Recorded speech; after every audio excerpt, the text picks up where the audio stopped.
আমার গ্রাম, আমি এখানে আসতে পারি না? টুসি, মিষ্টিগুলো নিয়ে আয় তো মা।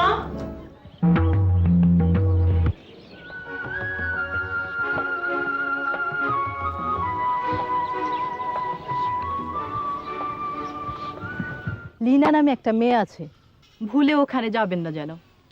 লিনার কাছেই তো যাচ্ছি।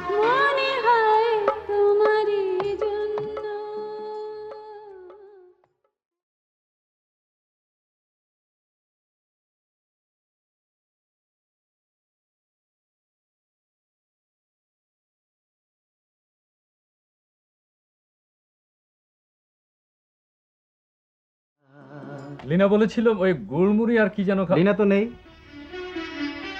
লিনা নেই। না, ও তো ঢাকায় চলে গেছে আজকে সকালের ট্রেনে।